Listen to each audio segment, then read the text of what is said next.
here on Starbase 80. On Starbase 80, we love Star Trek. And how do you love Star Trek the best? Oh, you got to get to that city on the edge of forever. So much story here on camera, behind the camera, and we're going to get Commander Flobo Boyce's reaction to this episode. I have never discussed this episode with him. I'm so excited. We are going to have a good time. Welcome aboard Starbase 80.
So glad you're here with us. This is an exciting day because a classic episode like this one, City on the Edge of Forever from TOS, Those Old Scientists, the original series, or as our friend Anthony DeVito from Brooklyn calls it, it's the real Star Trek, okay? That's a terrible imitation. I'm sorry, Anthony. But those are his words. So, yeah, City on the Edge of Forever. Very exciting Star Trek episode. I think I first saw this one when I was like 6 years old, 7 years old. Yeah, something like that. I have seen it a few times since, watched it just recently, over breakfast, as a matter of fact. And oh my God, this is a good episode. You know something? Starbase 80. Your pal, Captain John, it is just fine. It's okay. But I'll tell you how we make it better. I'll tell you exactly how we make it better. We bring in the man, the myth, the legend, the best damn first officer in the history of Starfleet. My friend and yours, ladies and gentlemen, it's Flobo Boys. Hey, what's up, Captain? Another Sunday, another edition of Starbase 80, the second least desirable place in the galaxy. So glad to be on the show. This is very exciting for me because my favorite part of the show is I get to revisit an episode. I get to answer the questions that were in my mind about it. Is it really that boring? No, I was just 7 years old. What about me half these weeks? I'm always like, No, but there was something to that. Like, they could have done a better job. That's what I read from that. But for me, it's a lot of like, let's go back to the original series. Let's go back to Star Trek. And I'm like, great. My memory of it offhand is that it was very talky. There weren't enough ray guns or monsters. Oh, wait a minute. That's right. I was 7 years old. Yeah, that does change things. The 52-ish years ago that I saw this, very different from seeing it now. Oh yeah, that's a compare. That's how I am with the Honeymooners. As a kid, I was like, oh, it's not even in color. And now I was like, this is the best sitcom ever. And I don't know if people understand this so much. Maybe everybody understands this, but when I went to college at Ithaca College in upstate New York, our TV stations were, for the most part, the TV stations from the city. Mm-hmm. So, you had your New York stations. So what you're talking about with Honeymooners, like, I don't know, when I was a little kid growing up outside of Boston, I didn't know the Honeymooners were a thing. Oh yeah. You know, just like by the time I got to college and people were just like, we got to get back to the room. I got to watch Odd Couple. Like, what? Yeah. Why would you watch Odd Couple? You don't watch Odd Couple? You either watch an Odd Couple or the Honeymooners. What's wrong with you? Yeah, by the room. I was in that weird time when I was a kid. It was probably when you were in the city, where the honeymooners were pretty much on ice, and everything was about Taxi. It was if the game was rained out, if a movie ended early, you got Taxi until the hour was over. Oh, that's so funny. That's right. I remember that. When I was really running into the Honeymooners, it was the early 80s. Mhm. And a lot of older shows were having big revivals. So Yeah. you would see the Three Stooges were everywhere. Gumby was coming back. Thanks, Eddie Murphy. And Honeymooners. Do you remember when the Honeymooners, they had like the unearthed episodes? Oh yeah, the Laws episodes and the revival movies. Like I don't say collect them all because now they're all digital now, but that was like a thing. I was like, wait, there was more? Like Yeah. And another thing I remember that I loved so much about Channel 11, WPIX. Pix Is 11. that correct? Still is. They would do a Twilight Zone marathon during certain weekends, like maybe July 4th weekend or Yep. the weekend right around Christmas or something. Oh, Labor God. Day. Yeah. Oh, I loved it. Oh man, that's some good TV. Okay. To the subject. Let's get back to the subject, if I may steal a line from Salt and Pepper. Every Why week you you make- make lines, salsa pepper. I just don't know why. Why you make fun of me every time I go to my old school hip hop references? I'm not making fun of you. I'm like, of all the great American philosophers there, you either had a choice of Scott Steiner or Salt and Pepper. You just chose Salt and Pepper. I was a little surprised. That's all. Steiner. Let's get back to the subject. I got 141 and 2/3 chance of winning. Girls, what's my weakness? Vocabulary. Keith Jacobson, I did not get this joke. So TRS then? I think that was after I made the TOS joke. Keith, I'm waiting for the other slipper to drop here. You tell me about that joke. Joe Townsend comes in. He says, I was a weird high schooler. I was completely hooked on Dallas and Knots Landing when they first ran. Whoa. Joe, you can't say you were hooked on the most classic shows of all time and be like, I'm so weird. Like, I was like saying, if you're like, oh man, I was really into Fraggle Rock and that was better than Sesame Street. I'm like, whoa, hot take. But Dallas and Knots Landing, that's like top tier television. Well, actually, I think that's a great beginning to, to being a Star Trek nerd, because if you like Dallas, if you like Knots Landing, you might like Dynasty. And if you like Dynasty, then you know who Joan Collins is. Joan Collins is in City on the Edge of Forever. Well, that is a jump and a half there, Cap. Not at all. It all goes back to Joan Collins. Joan Collins is magic, my friend. Magic.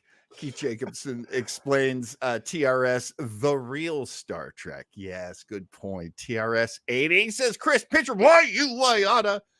Oh, look at that new profile pic. That guy is smooth. I know. Look, take a look at that. Sorry, ladies, he's taken. Leo Jedisek also in here with us. I don't know why he's saying please, but I think he's because he's polite. That's why. Oh, I can't even give props to that profile picture. It's just a black sphere. What?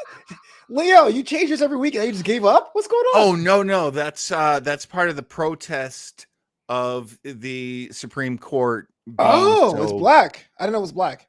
Yeah. It's a I will not participate. Oh, absolutely. I get that. Now Leo says, get on with the Star Trek. All right. Okay. You know what? Let's do this. Our dozen fans are upset. Captain.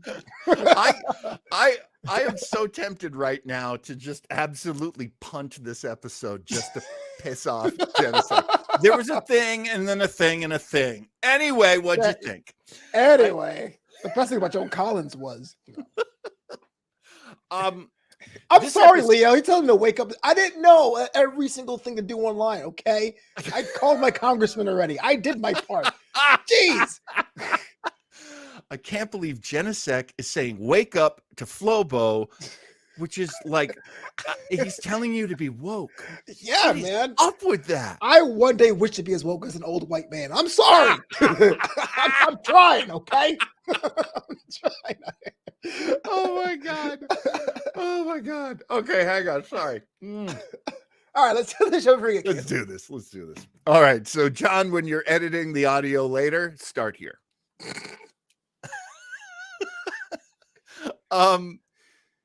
City on the Edge of Forever is from the first season of Star Trek. I have a question. Yes. Because you mentioned that it was episode 28, Yes. but Paramount has us 29 because they split the pilot. Now, I know I'm kind of splitting hairs here, but is there an official number? Is it 128 or 129? Does anyone know? What I do when I go with Paramount, because correct me if I'm wrong, but you're right. Paramount Plus packaged this one kind of interestingly. First off, just quick side note, did you notice you could hear William Shatner's narration on this one? For the first time, look, if you guys have been watching the Star Trek show, Starbase 80, I am so angry when we go to the opening sequence of this, because I like opening sequences. It gets me in the mood. But for some reason, TOS was always like, Will Shatner was in like a hallway, like down the block. I heard it this week, so I feel pretty nice about that. I don't know if they cleaned up their act. I don't know if they did it just for this episode, but you could hear it.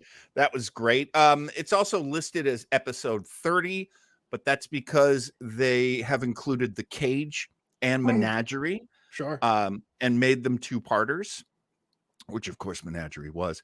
But yeah, they've numbered it kind of oddly. But so what I do, just to let you folks at home know that I defer to a website, and that would be memoryalpha.com, a website I actually very much enjoy. And they list it as the 28th episode of the first season. Bada boom. It first aired on April 6th of 1967.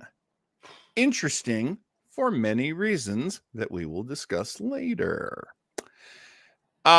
This episode was, I'm just going to go with the soft piece of news on this one, which is to talk about the director.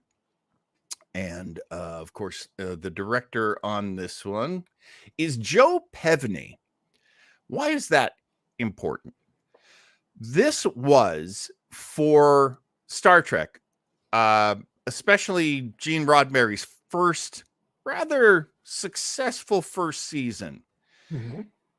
They really wanted to dress it up right at the end, and they had some money in the budget. Oh, finally. No, I'm just kidding. This episode came in at about I think it was somewhere around $250,000 for this episode. Normally their episodes were coming in at about $190K. Okay. They spent a lot of more money back then. Okay. Yeah, spent more money on this one. They did get Joe Pevney. Joe Pevney was what they call a journeyman director. He had directed lots and lots of movies, many of them B movies, I would say.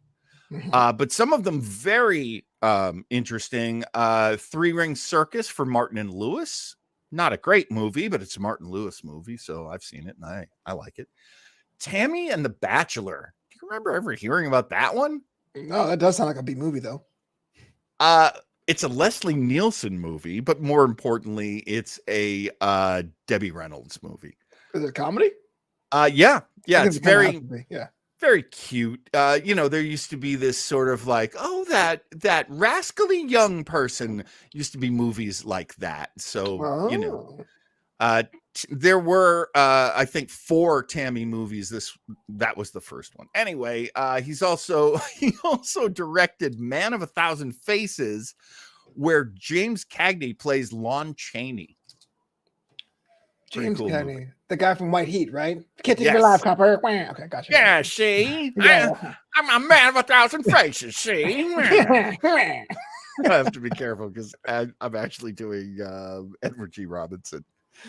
No, it's like this. Jimmy Cagney. I'm a Yankee Doodle Dandy. Yeah, I see that. A little more like that. Top of the world, Ma. Okay, anyway, I'm belaboring this terribly. Let's get back to the show. What have I missed? Oh yeah, there's a lot of stuff here that people are jumping ahead of what I was going to say and when I was going to say it. Although I'd missed when Craig Lubin came in and mentioned Leo criticizing you for being woke. Craig Lubin says, "Stop white-splaining Flobo, Leo." You know what? Craig Lubin is #1 in my book. What is he doing? Let's get him on the show. Should be the Craig Lubin hour. Let's have more Craig. I do enjoy a lot of Craig Lubin, I have to say. Okay, so I'm going to I'm not going to dive into all of these comments because I did want to kind of go step by step on some of this stuff. So here is where we are. This episode was going to be written by Harlan Ellison. Okay. Now, Harlan Ellison, very famous and respected science fiction writer. Sir? What do you mean going to be? What happened there, Captain? Well, as you know, Gene Roddenberry had a way of working. And stop me when it starts being very familiar. Stop. But, is that what happened? Well, Gene Roddenberry got it. Yeah. Okay. One of the things Gene Roddenberry did his whole entire life in Star Trek, anyway, in terms of Star Trek, is if you wrote like a grocery list and put it down, he would come over and rewrite it. Suddenly, you're not buying a loaf of bread. You're buying, pita bread because Gene said you're buying pita bread. Oh, yeah. Gene would rewrite everything. And Harlan Ellison, I'm going to reference this. So here, I'm going to put this up. And am I going to be able to move this? Let me see if I can move this page. Is the page moving, Flobo? It is moving, but I cannot read. Oh, there it is. Thank goodness. Okay. There is a Vox article that I read a few months ago, actually, about Harlan Ellison and City on the Edge of Forever. And the title, as you can see, is Harlan Ellison wrote Star Trek's greatest episode. He hated it. Hated it. I can see why. It really? Yeah, I can see why. Okay, so that way, I'm just saying I can see why an author would hate the way how this episode is structured. Not the episode, it's how it's structured. Right. And we should also point out that this wasn't the first television that Harlan Ellison had ever written. He had written for the series The Outer Limits. He had written for quite a few TV, radio shows, late 50s, early 60s, actually all through the 60s, all through the 70s. Let's talk about the fact that he had written, he won like all the awards. Repent, Harlequin, said the TikTok man. Best short fiction, 1966. I have no mouth and I must scream. Best short story, 1968. My titles are incredibly long and you must read them all. That's not an actual title. That's just me. Wait, there was actually something written in the 60s that had the TikTok man in it? That's pretty cool. I thought you were making that up. No, that's a famous story that he wrote. Yeah. Big short story writer. Honestly, I'm just looking at his Wikipedia really quickly here. His published works include more than 1,700 short stories, novellas, screenplays, comic book scripts, teleplays, essays. Comic books are going to come back at the end of this story, and it's really cool. Some of his best known works are the stories that story titles I've read for you. Also, A Boy and His Dog cycle. So there's multiple stories there. And this episode, The City on the Edge of Forever. It is generally regarded as one of the best things that Star Trek ever did. Now, let's make it about us, Flobo. Finally. Whew. How did you feel about this episode? First thing, I want my own Wikipedia page now. It is interesting because I liked it. I actually say I don't want to say the L word, but I liked it a lot. This idea of helping your friend through time and through space. I can't be a fan of Men in Black 3 and Back to the Future without liking things like this. Good point. Is it Star Trek? I can't say it is because I hate people do that determination, but to me, it just seems totally different than any other episode I've seen around it. And on top of that, and even though I say the opposite when it comes to TOS, this should be condensed. I really feel like there should have been an hour about the overdose and the Guardian creature, and then having the full hour of how you live into depression if you're a man from the future. So to me, it looked like it was enough pacing, and then it was like, oh wait, by the way, goodbye, see you next week. You're like, what? Questions, time, space, depression, friends, fate, destiny. We're done. Okay. Good point. I mean, it's interesting that you make that distinction because as we remind you watching at home, as we remind you every week, Flobo started his journey as being a fan of Star Trek through Discovery. Yeah. And Discovery actually uses the character you're talking about, the Guardian of Forever. Yeah. A giant Paul Guilfoyle from CSI of all things. Okay. Sweet hat, bro. Brass, I believe. His Brass. The Guardian of Forever is a giant portal, although it always looked like a silly kind of. Did you ever watch Romper Room? No. When I was a little kid, we didn't have Barney. We had Romper Room. And there was, and it was like done at every local like city. Like every city had a Miss Jean. I'll never forget, like, I was a little kid watching Miss Jean. We went and visited my grandparents. I was watching their Romper Room. They had a different Miss Jean. What? But she had a magic window. Wow. I'm looking this up right now.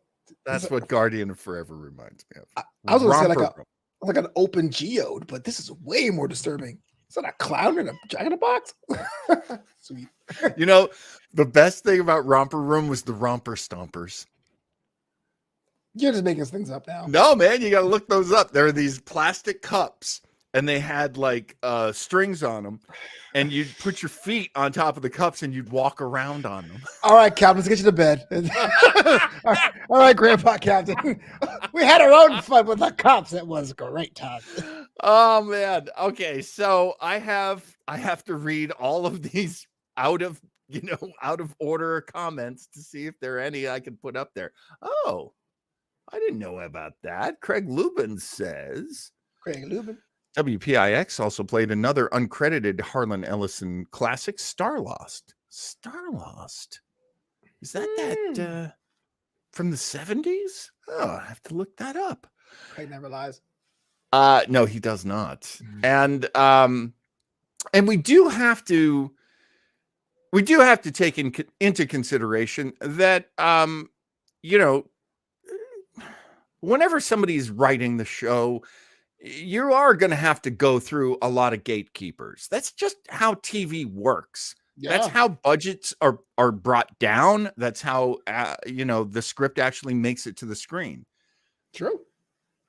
It's not pretty, but I, as a fan, appreciate that amount of shaping a story is necessary. Am I nuts about that, Flobo? Or not at all? I used to work not the name drop, but I used to work on a show called New Girl over at Fox, and there is a writer's room draft, a writer's draft. Then there is a cut. Then the studio, which was Fox, has a cut. Then a network, which is Fox, has a cut. And the episode I worked on, they hated it, so they reshot things. And when it was all said and done, jokes, settings, beats always more from what happened. So like it's kind of par for the course, but to have Harlan say he hates it, that just tells you that you got Roddenberried hard. Well, I will I will read you that first line from Harlan Ellison's the Harlan Ellison article from Vox, which I recommend. It's very, very funny. At the Hugos, jumping to the end here, at the Hugos, he received an award for this script. So really, there is a happy ending to this. I really meant to say that last in this episode, but we'll jump ahead. We'll have dessert first. He basically complained about this episode from the podium with the award in his hand because Gene Roddenberry was in the audience. Sweet. And this was his absolute revenge. It had already won a Hugo Award. I'm sorry, Flobo. He won the award, had the award in his hand, and it was like, this sucks. Well, he's got the biggest balls of them all. Hey, that's like GOAT status, man. That's my dream right there. Isn't that crazy? You guys suck. At the Hugos. Now, the Star Trek guys were at the Hugos Awards too, because the other entries for the Hugo Award, which was for basically television, I think. The other nominees were also Star Trek shows. So Star Trek had all the nominees. They did win, but the one that they won basically allowed the one writer that they credited, and there's a whole story about that too, which was Harlan Ellison up there, and he said, the memory I dedicate this award to the memory of the script they butchered, and in respect to those parts of it that had the vitality to shine through the evisceration. Damn. Yikes. One of the things that had happened was there was a story editor working, and Gene Roddenberry really didn't like Harlan Ellison's script. So he gave it to the story editor. And I know some of you guys had made some references to this in you.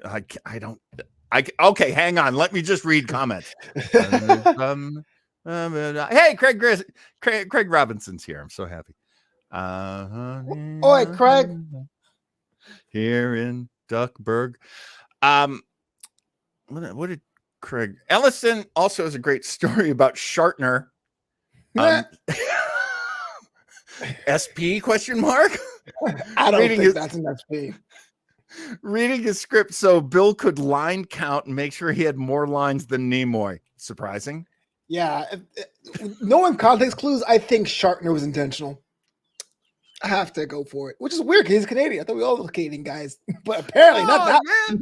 Well, Shatner's a long time out of Toronto. We'll put it that way. Let's just get into this episode. It begins 30 minutes in. Yeah, exactly. 30 minutes in. The Enterprise is around a planet. The planet seems to be surrounded by time waves. What? The time waves are buffeting the ship about. Things are kind of rocky, a little rocky on the old Enterprise. And then they hit a big kaboom, and Sulu goes flying. Yeah. Like a Power Ranger. Like a sparks are flying. He's like, oh! I'm like, damn, bro. Guess that must have hurt. I just love too, like it's season 1. Hey, just toss Sulu across the room. We need someone to get hurt here. So our lovely George Takei is flat on his back. They get DeForest Kelley as Dr. McCoy to come up. Dr. McCoy says, I'm gonna have to rouse him with a little, oh god, somebody help me with this drug. What is this drug called? It's like cortezazine or something. I don't do drugs, so I wouldn't know. But was Sulu wearing eyeshadow, or was he? Dude, you noticed that too? Okay. All right. I don't know if this is just part of the remastered look of of what the series looks like now, but my God, his eyes were done up like a drag queen. Yeah, cordrazine was the drug, Cordrazine, but I couldn't right. tell if that was like I thought it was either a burn or he was looking fabulous. I wasn't sure what happened there, but he is wearing eyeshadow. I think when you get knocked out, then you get a smoky eye. Oh, just a natural reaction of the body. Fashion. To make you more attractive so people will help you. That's the human body for you. It's kind of magic. Now, we do hear from Kirk. How do you know this, Kirk? Careful with that. It's tricky stuff. 2 drops. They give him 2 drops, and then I actually used a photo of it in the opening credits. There's just this weird silent moment where he goes from unconscious to like, yeah. Ooh. I was the best advertising ever. Look, I always feel run down. That's why I try cordrazine. 2 drops, and I'm back to where I was before. Ask your doctor about cordrazine today. Find out if cordrazine is right for you.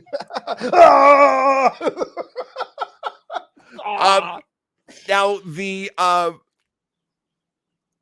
the thing that was really set up here was it's dangerous, tricky stuff. Then there's just this long moment where McCoy sets down his satchel and he's got the hypo, and then they hit another bump and he shoots himself in the tummy with the rest of the cordrazine, many drops, not just 2. And he goes nuts. He goes crazy. Anything that would revive a human with 2 drops would kill anyone instantly, but it's plot. So I go, okay. Right. but like if adrenaline, like adrenaline, anything would probably just kill him instantly. That's right. The end. Right. I mean, let's face it. There are medical things that jack you up, but if you had like half a cup of it, right, not just 2 drops. Yeah, I agree. So this is why it matters here, because you're probably like, Flobo, you're just being that guy. Because I don't know what kind of episode I'm going into. Is it going to be a harder science episode? Is it going to be more of a fantasy thing? So when that happens, I go, oh, he's going to pretty much kill himself, run against time. Oh wait, no, he's changing forms, so it's a fantasy episode. So it took me a while to get into this episode because I didn't know what kind of science I was getting. If that makes sense. And I have to say, this is a little more sloppy, this kind of storytelling. When I was a kid, I had no idea what was going on. And I watched a lot of TV in the late 60s, so I had seen some version of what drugs were. Certainly not, a scientific version. But this was weird to me. He knocks out a big blonde guy in the transporter room, and he transports himself down to the planet where the weird time waves are coming from. Naturally. And so they go down after him. I have not been able to find this. The big blonde transportation chief. Wouldn't that be Mr. Kyle? I haven't been able to find that. Maybe. That'd be kind of a cool link if that was the case. Yeah. I do love my appearances by Mr. Kyle. I wonder if any of the nerds in the in our comment list can find any evidence of that, because I can't. Nerds. And I keep going over, and you guys keep jumping ahead in the story I'm trying to tell. So no, I'm not going to put your comment up if you're just here to drop science with no context. It's all about context. We're barely into the plot. We are just like, first of all, we call them nerds, and then we yell at them. And then we say, see you next week. I don't know what kind of relationship we have. I think it's so generous for you to say we do this and we do that when it's me doing all of this. We love you guys. You are such a good man, Mr. Boyce. Yeah. Well, no, I get irritated with them when they're jumping ahead. It's like, hey, let's talk about Star Wars. Darth Vader is Luke Skywalker's father. I win. Okay, I'm being a jerk. I'm sorry. The giant window kind of fogs on or something, and then and then it starts to show old like footage, which we soon realize is history. Right. But not just any history, it's Earth history. Yeah. That's Pretty oddly obscure. specific, isn't it? Yeah, I know, right? So as the history is being shown, and I just think it's oh damn it, I spoiled. Craig Lubin says Darth Vader is Luke Skywalker's father. You know, you got to give people 50 years before you spoil things for them. Leo Genesek says Mr. Kyle was in the episode. Where's your proof, Leo? I need proof. I need proof. Your attitude is not enough on this show. It's enough on all the other shows you do. It's weird how the window works, and we find out that the window. Hey, Leo found a Wikipedia reference. Good enough for me. No, you know why Star Trek Wikipedia is good enough for me? This is actually a constant thing I have, because there are so many nerds out there who will correct you. True. Like if I go on Wikipedia and I make up stories about Flobo Boyce's family is from Bermuda. They were lawn dart champions. I would be honored to have a page with, even if it's the fact that information isn't factual. I'm like, oh wow, Wikipedia page featuring me. and maybe other Flobo Boys fans will come by and correct my incorrect assumptions, but maybe they won't. But with Star Trek, they will. If you put up anything that's even slightly not true. The moment I realized there's actually more words in the Sonic the Hedgehog Wikipedia pages than the actual Bible, I said, you know what? We live in a time of information. That's good. But when you think about it, that's where people's hearts are. Why am I arguing for that? I'm so off the path here. So they realize I love Spock going, oh, I should have been recording this on my tricorder the whole time. So he starts recording, and then they get a sense of this time loop that the Guardian of Forever, the giant window, the giant portal, is showing for them. They realize they can get Dr. McCoy if they jump through around the same time he jumped, and then they can catch him when he comes in. So a little bit of weird time travel proposal. And apparently a lot of people hadn't thought of time travel in this way. But from this point onward, after this episode, this would be one of the main ways that people would think of time. That you could. Yeah, go ahead. Mr. Absolutely. That's something that's even used outside of Star Trek, also within it, right? We saw a couple episodes with DS9 and those rascally riots, and then the 21st century in San Francisco. So. Yes, there was actually an article that I was reading earlier. I didn't love it because the guy was trying to push this phrase, which was Trek punk, which was his cyberpunk, steampunk, Trek punk. Right. But for him, it's the fact that almost all of Star Trek does a time travel thing, and they have to kind of dumb themselves down for the time they're in. Right. That's kind of a thing. Yeah. That is kind of a thing. So, but I didn't like the phrase, but I love that he pointed that out. This is the first time that we see Star Trek characters. So, this comes before all the other Star Treks. This is the first time they go back to essentially the back lot. They're in a city where a bunch of extras. Oh, it's 1930. So, very hard times during the Depression. Hard times, baby. Yeah. As Dusty Rose would say, hard times. Gotta give me, baby. And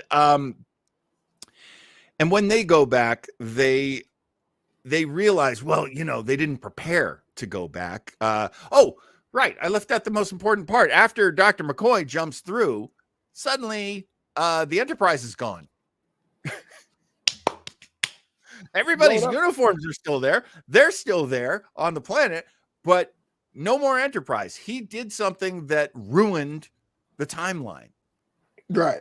That's good. That's a good point. The clothes didn't change, but we're right.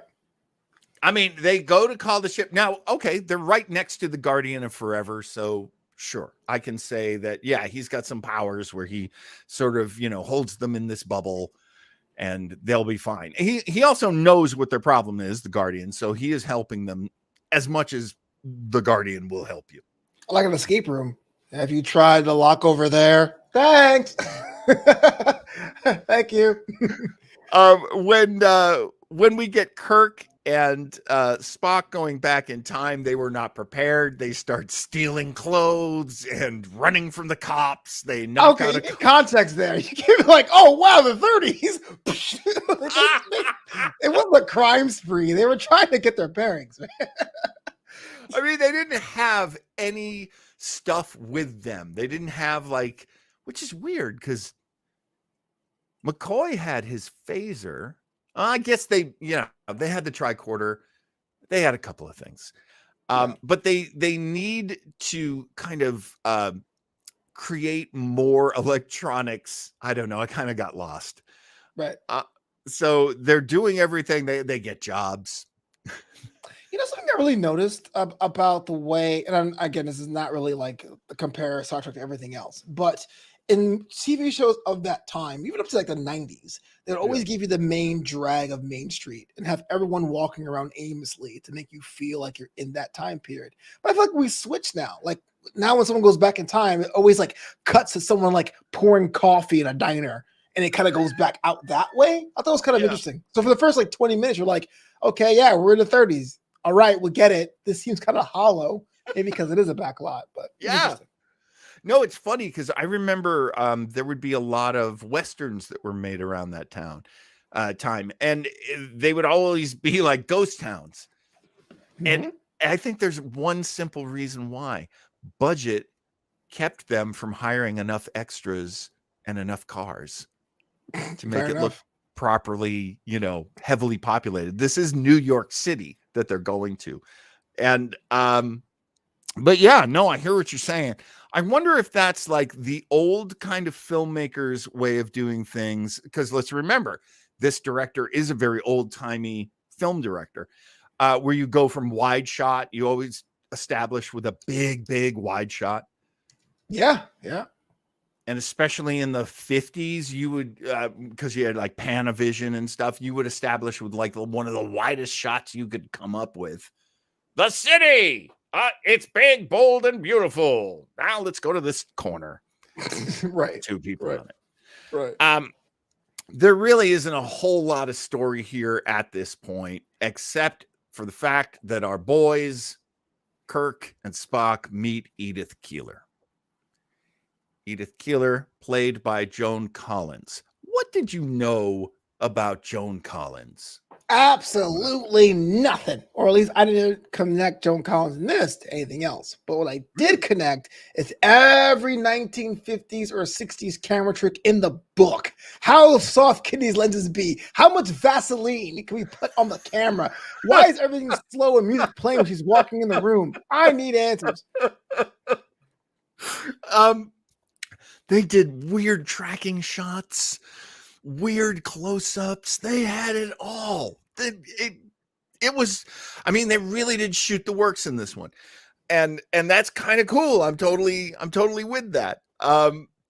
Chris, it is Cecil B. DeMille. That's the point. Chris saying it's not Cecil B. DeMille, LOL. It is, though. When you've got these old-timey film directors, that's what they're, I see. You're talking about the 1,000,001 extras. Right. Okay. Yeah. No, they couldn't afford that. Nowadays, they CGI it. They'll get like one little group of extras over here, and they'll just copy that group and paste them around the picture. Yeah. Like the opening scene in Key Largo, that was like all people. And now it's just, that's all. Right. I mean, that's why, like, in New Zealand, they're making the Tolkien movies, the Lord of the Rings movies, and they've got billions of people. There aren't billions of people in New Zealand. They don't have room for billions of people. It was all CGI. Cut and paste. Why is Alex Jones suddenly part of this show? They're cutting and pasting, Flobo. I gotta watch out for him. I feel better than I've ever felt since I started eating these sawdust pills I sell. Oh my! Did I sell? Am I getting sued? I'm Mud, getting is that sued. you? All right. When they meet Edith Keeler, she is particularly charming and beautiful. I gotta say, you know, when I was a kid, Joan Collins was on Dynasty, and she was the enemy of Linda Evans. Linda Evans, I loved. Joan Collins, I didn't know her. Who is this woman? Why is she being so mean to my blonde goddess, Linda Evans? And and there became a whole phenomenon around how glamorous and how awesome she was, how sort of classy yet sexy and blah blah. In these days, she was actually a big movie star. She had done up to this point, I think I'd figured out she'd done 25 films, and some of them she was on even footing. She did a movie with Betty Davis, and she had equal billing with Betty Davis.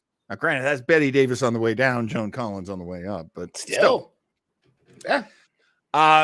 Now, that pretty much came to a peak in the early 60s with the movie Cleopatra. She was cast to play Cleopatra opposite Rex Harrison. And can't remember who played Mark. I feel like playing Cleopatra is like that Don Quixote movie that guys been trying to make. It's like people do it, and it seems to be a cursed role. There's so many people that talks to be Cleopatra. It's so weird. Oh yeah. No, it was a really bizarre. Oh yeah, Richard Burton. That's who I'm trying to think of. It was a really bizarre setup because no one wanted Elizabeth Taylor to play Cleopatra. It ended up being a huge bomb of a movie, but Joan Collins had the job until Liz Taylor said, "I want that job," and they took it away from Joan Collins. Joan Collins still did movies. They weren't as big. And then as the early and mid 60s happened, she started doing more television.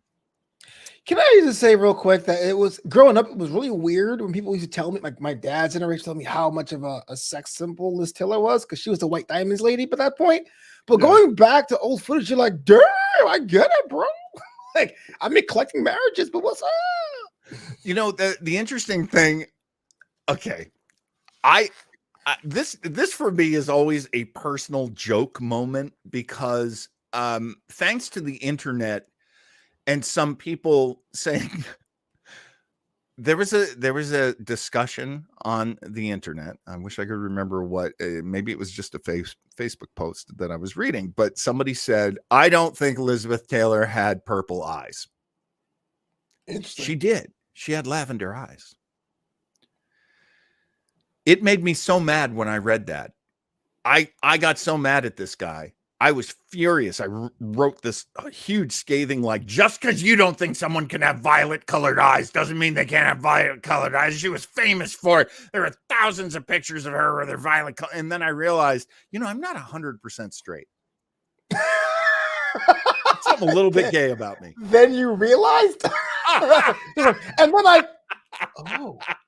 Well, it's like I'm so angry about people being mean to Liz Taylor. I can't be 100% straight. That just can't be. I support you, Captain. I don't know what to say. I don't. Look, it's not important to be 100% straight, is what I say.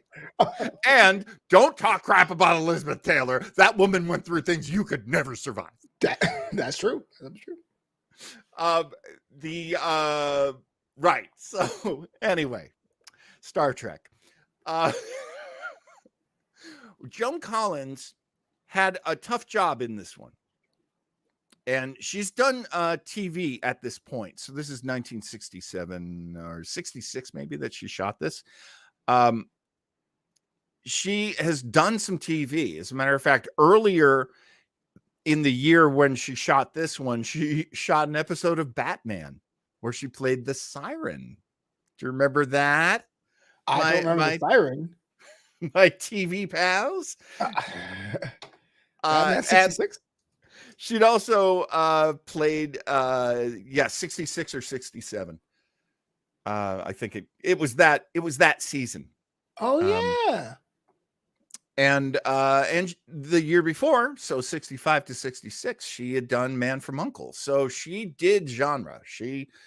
It wasn't, although the story she tells was she wasn't going to do Star Trek, but her daughter asked her to do it because she thought the show was really neat and she really liked it. And it ended up being probably one of the best things I'd ever seen Joan Collins do. Yeah. Did you like her in this episode, Flobo? She was in a thankless role, but I enjoy what she did. Yeah, for sure. Yeah. She is playing Edith Keeler. Edith Keeler is a very idealistic woman. She runs a mission for the lost souls of the streets. She tries to get guys to stop committing crimes and stop stealing and to think about the future. And she keeps emphasizing that there can be a utopian future through science and humanity and kindness and progress. And it entertains Spock and Kirk, though Kirk starts to fall for her, and she starts to fall for him. Oh, come on! Now, I do want to jump ahead and say that William Shatner will talk very dreamily about this episode. He loves this episode. First off, he was very excited to work with Joan Collins because he had been a film actor too, had not had quite the career she had. So he was really on his toes. And I thought, tell me if you agree in the comments or you, Flobo. I thought this was really good acting work from Shatner in this episode. Yes. I think in its own bubble, it's a fantastic display of emotion and range from Shatner. I bet it was a treat being 20 episodes in and saying do something else. Here's a idea where you are in love. You know it's a side mission because you got to find your friend. All of it was great. Yeah. It's he's okay. He made his eyes really big and then he looked up to a corner of the room. Why did you do that, Mr.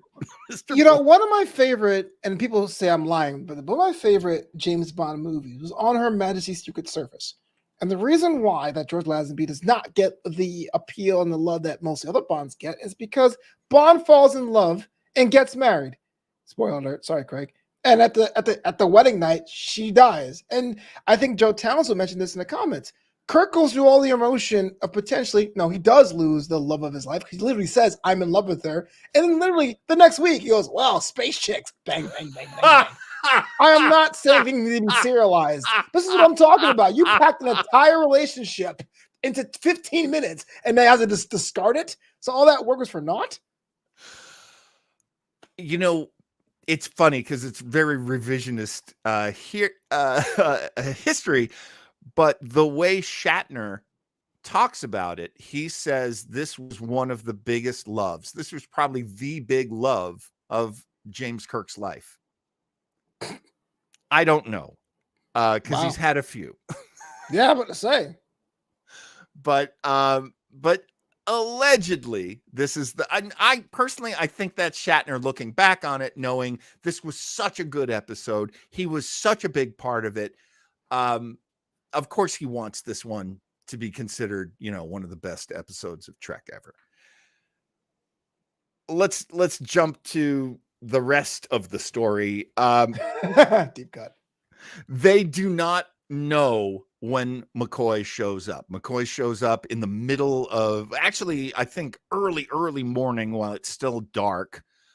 There's a character called the Rodent. The Rodent. Yeah. He's stealing a bottle of milk off somebody's doorstep, and that's when Dr. McCoy shows up, all crazy. Oh, he's crazy. He's got the cordrazine in his system. And he picks McCoy's pocket while McCoy is out cold. I didn't even remember this. And it turns out this scene has been cut many times when the show was in syndication. But the Rodent steals the phaser that McCoy had on him and he accidentally disintegrates himself. Wah, wah, wah, wah. This hobo is about to die. Mm-hmm. So he gradually is no longer Leo making one of my favorite drug references from the 60s era, hopped up on goofballs. I do love that. He crawls in, he follows the smell of coffee. He crawls into the mission that Edith Keeler runs, and she takes him to a back room where he can lie down on a cot because all these goofballs have really taken it out of him. And there's that terrible scene where they're walking him out, and then Spock, wearing the knit cap over his pointed ears, comes in and starts serving coffee to all the guys in there. Right. So we have doing the Lord's work. The ship's passing in the night. They're trying to save McCoy, but they just missed each other. I kind of love that. I remember being a little kid, like, he's right there. Turn around. It's like one of those kid shows. Have you seen my friend? Is he here? Is he under this bucket? That was always my favorite thing about professional wrestling. People will still do that in pro wrestling. When somebody is sneaking up behind someone else, the audience will scream, "He's behind you!" Yeah. I'll just turn around slowly and oh no! I love that. That's like childhood magic. I just love that still exists. Things are happening very quickly, and Spock notices that Kirk is falling in love. Actually, it's very mutual. Edith is falling in love with him too, and he's going through his tricorder recordings, and he realizes there are two possible futures. One is the one where the Enterprise disappeared. The Enterprise disappeared. All right. Did you figure this out, Flobo?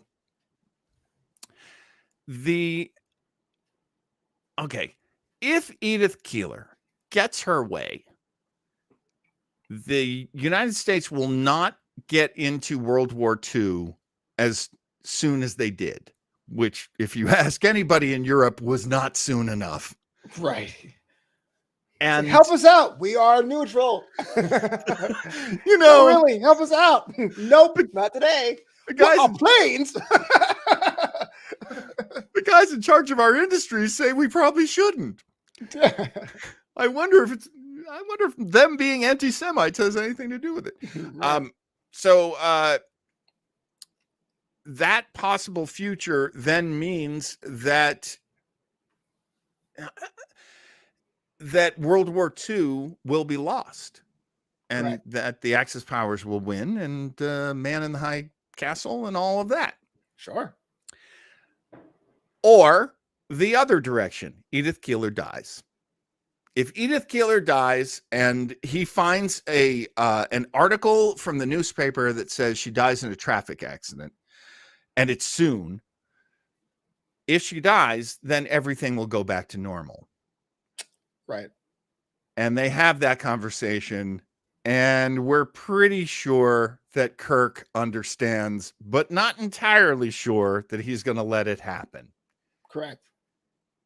And then this happens quickly, mercifully, I think.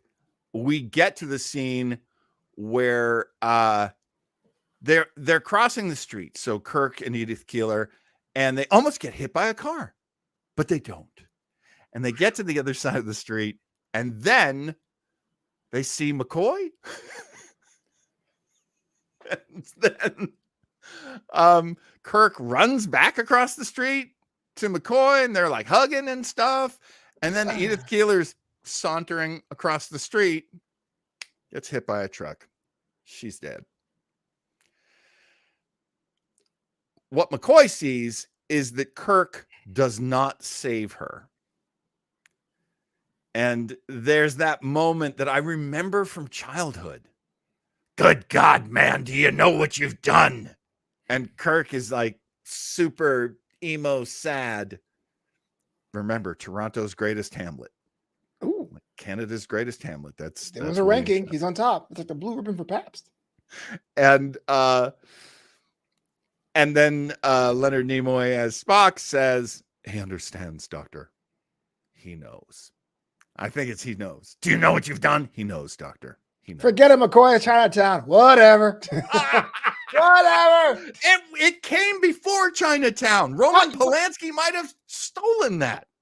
This is what I'm talking about at the top of the show. You had so many, and I use the word a lot here on the show, tendrils of story occurring, but then, and I have it in my notes, it was like random Clark Gable reference that he recognizes McCoy is in town because he didn't know who Clark Gable was, and then they find each other, and then the slowest traffic hit. Truck? What should I do? It's like, this was just way too quick for me. It was rather quick. The guys in the comments are, I think, covering things I may have skipped. Joe Townsend says, Nazi Germany took the world, ergo, no Federation, no Starfleet later. Correct. Leo Genesek says, Kirk not only just doesn't save her, he actively lets her die. Correct. Craig Lubin passively lets her die. Craig Lubin points out Kirk actually held Dr. McCoy back, preventing the doctor from saving her from being hit, which is originally how everything got all screwed up. That's the real moment there. Like, yes, there's the love that Kirk has, and unfortunately the way women are portrayed in Kirk's character, that's kind of disposable. But to devote your life to saving your friend who is overdosing, and when he recovers, preventing him from performing his duty, do no harm as a professional medical professional, to me is a story that was worth exploring, and that's really cool. But it happens so like, what? Well, hey, come back here. Not exactly. Here's my argument for that. It did happen fast. It was why did you just let that woman die? We'll tell you later. Yes, that did happen. They return. They jump out of the giant portal. I can't remember what Joe Townsend called it, but it was like, Mr. Magic Picture or something. Yeah, it come out really like sexy too. Wow. Like, okay. Like, yeah, $600 man. So they jump out, and then the Guardian of Forever says, I will gladly take you to any part of history you want. You can enjoy many. And Kirk literally says, let's get the hell out of here. Yeah. Bye. Well, how could someone ending. Yeah, this whole garden happens to have as much of an oracle and be all sassy. Oh, let's leave. All right. You sit here, you shiny plate. I'm out. Go get the next bunch of losers. Yeah. And so I have to wonder. Now, there's a lot of things, help me out here. Okay. There's a lot of things in Star Trek that are so interesting. They could change everything. This is basically a combination of Time Tunnel and Stargate, what they have here. And yet they never use it again. What? Yeah. Well, is it because of like an intellectual property thing, or you just kind of like, no, this is too deep? Because I think it would be the big two reasons. One, they can't because of the writing or whatever, or giving royalties. Or two, maybe they realize, hey, look, we went way too up in the deep end for 40 minutes at a time. Let's not do this. Yeah, I don't know. Maybe. I mean, it's funny because clearly there is so much time travel still in Star Trek shows. This whole thing about, do you remember the first episode of Strange New Worlds where they beam down and they're dressed like the locals, and Captain Pike looks around and goes, why is it always an alley? Oh, yeah. I don't remember that. That totally makes sense. I haven't seen Picard. This sort of thing happened when we were watching, I can't remember what it was called now. But on Deep Space Nine, when they go back to the Gideon Bell, the Bell riots. Yeah. In San Francisco. Yeah. I mean, it's just, we ended up somewhere in the past here on Earth. Let's go find some clothes, and you get a hat to cover your Vulcan ears. Oh, we'll just nicely caress and put Jadiah Dax against some stairs. The The rest of you guys are in the street, but her we'll put right here on this nice staircase. I love that so much. That was my actually we just watched that recently, and I still have such great memories about that. The two brown guys are loaded into the jail part of town, but the pretty Trill woman, we just assume that her markings are tattoos, and she gets to go to where all the rich people are. Nice to know if the Picard doesn't change. Like, oh, here you go there, ladies. Oh, reels. Blang. I guess a fire escape. Like, what? That's so true. That's so messed up. Okay, so what happened with this episode was it was very well received. It did win a Hugo Award. It also won a Writers Guild Award. One of the things that had been happening in the development of this script was Harlan Ellison said, "You changed my script? Fine, change my name on it." And they didn't. Mm-hmm. That's wild. Yeah. What you had said earlier, Flobo, about there being royalties on this, you're probably right. Harlan Ellison was given so much leeway, so much sort of, not literal ownership over the script, but a lot of sort of artistic ownership of this script. And as the boys were pointing out when the discussion started, trying to see if I could find any of these explanations. I think this one works from Joe, which is Harlan Ellison's original teleplay and his side of the conflict with Roddenberry et al. Was published some years later. It's great reading.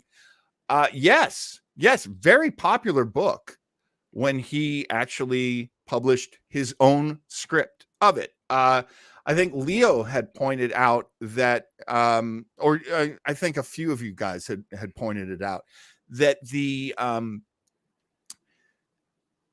idea of this was cemented now in how things would be done. Oh, also, it starts with a drug dealer on the Enterprise. What? There's a guy dealing drugs, and that's who jumps through. It's not McCoy. Roddenberry had said, no. In my ideal future, people don't take drugs because, of course not, because reality is so great. You would never take drugs. Reality is so great. I love it. Meanwhile, he's probably drinking bourbon on his Cheerios. Right? Oh my god! Actually, you know what? Cannot tell. Try it. That's. These guys are all drinkers and smokers. I love the fact that they look down their nose so much at the goofball or the weed. Different time. But sure, drugs are bad. Don't do drugs. Don't do drugs that you're not already doing. The character's name, I believe, was Beckwith. Yeah, I think you're right about that, Joe. And hence the holodeck, says Leo Genesek. I think that might be the drug. Yeah, that's the modern take on drugs. How do you feel about this being considered one of the best episodes of Star Trek ever, Flobo? I think it's one of the better ones I've seen, but there are a lot of things that it's not quintessential Star Trek. The relationships are a little different. We have ourselves, the MacGuffin's actually a compromised member of our team. So if I wanted to show someone one episode of Star Trek to get them on board, I don't think I'll have this in top 5 just because of how different it is. But it's a good story. It's a real good story, and it provokes the seedy underbelly of this kind of thing. I mean, yeah, they went to depression, but it could have been the future from our perspective. It could have been the Victorian ages. It could have been a whole different thing. So I loved it. I don't think it's quite TOS, but I loved it. Interesting. And that of course was one of the big charges that had been made about the original Harlan Ellison script, was that it wasn't Star Trek enough. Another thing that had happened was story editors, they had a different story editor when they started. He was either let go or he left. Not quite sure what happened to him, but he was replaced by Dorothy Fontana, DC Fontana. Ooh. Who would become one of the giants of Star Trek. I think I think we're all understanding now how important and influential DC Fontana was to the show. She did a lot of writing and rewriting on this script, and Ellison hated every version of what he was getting. So he would answer with rewrites from his own typewriter.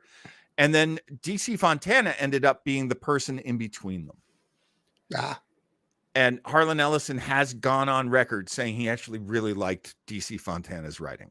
He hated the fact that he had been rewritten, but he really enjoyed what she came up with, which led to the final product of this episode.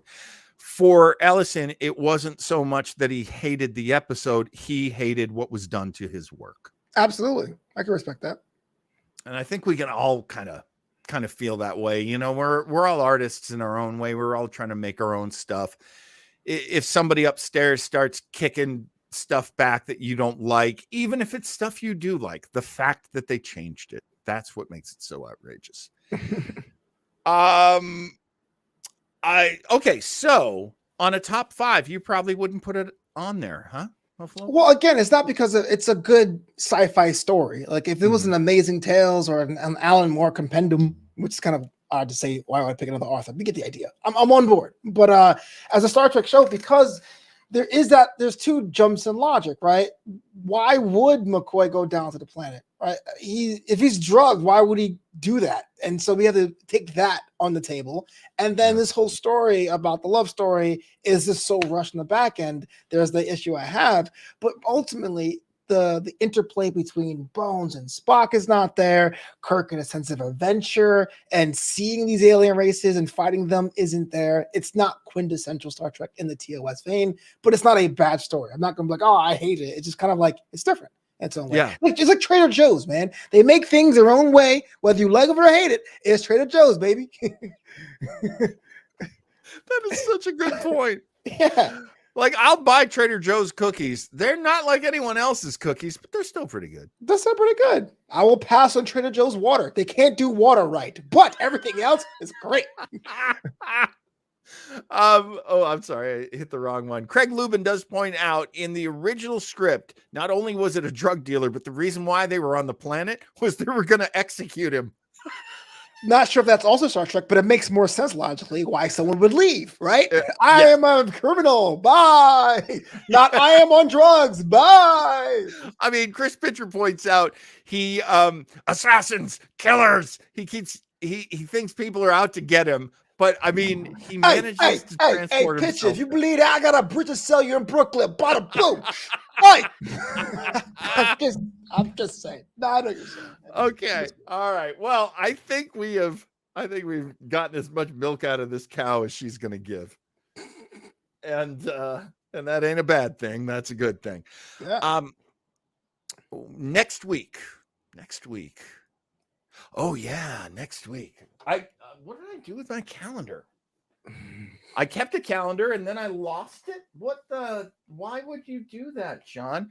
Next week, we're going to watch an episode of Deep Space Nine. Ooh. Hang on. I'm so sorry I have to do this. I have to go across to my couch over here where I have the schedule. It's season 6, episode 13, Far Beyond the Stars. Far Beyond the Stars. You could just ask me, Captain. I would. Do you know this episode of Deep Space Nine? I actually do not. It'd be kind of fun. I'm so looking forward to your take on this because there are so many issues of race in the 1950s. They're trying very hard not to sugarcoat anything here, and it also gives us all of the actors that we were regularly seeing at that time on Deep Space Nine. They are playing other roles, and I always like to watch them do that because they always have so much fun. I like it. It's going to be very exciting, and I can't wait to hear your reaction to this one because this one hits me to the bone. I hope it feels the same way for you. Ooh, can't wait. I know that sounds really unnecessarily sexy. What's that all about? Well, Flobo boys, your birthday month This is July. It's gone. It's gone. We're in July. Oh my gosh, it's July 3rd when we're doing this. You had a great birthday, right? Yeah, get to see some friends and have copious amounts of adult beverages. That's great. I spent most of June hiding, so I'm hoping we'll actually get to hang out in July, but I believe we've already realized we can't, and we're hanging out in August. Wait, hiding? Thugs? Ninjas? Samurai? What? Why? Killers, assassins, avocado poachers. Oh my! I don't know what it's like where you are, but in all of my social circles, people are getting the Rona. Oh yeah. I'm totally afraid, and it's weird because I'm the only guy who's still wearing masks. But I get it. Totally get it.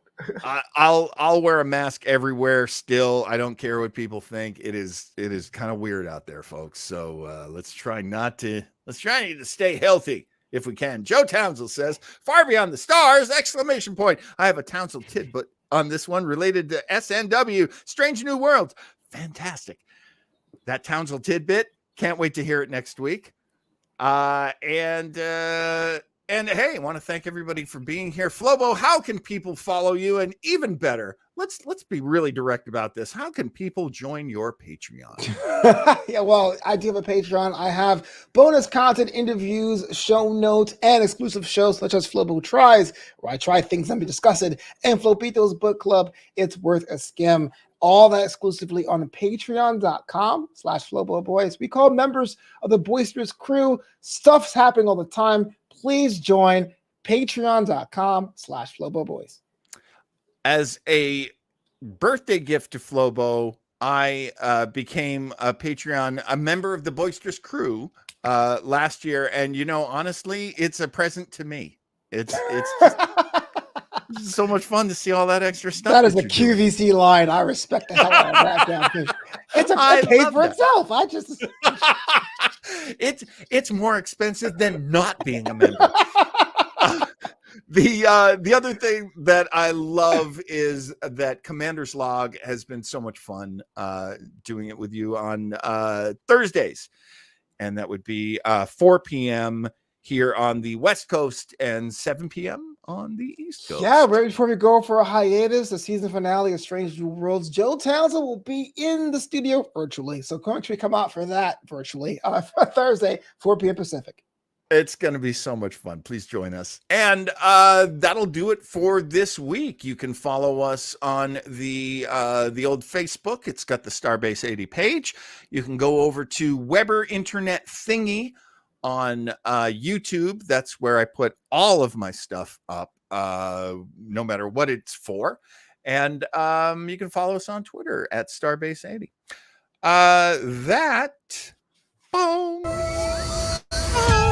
That will do it for this week. Mr. Boyce, would you say goodbye to the troops, please? Of course. First of all, Spock is not Chinese, but live long and prosper.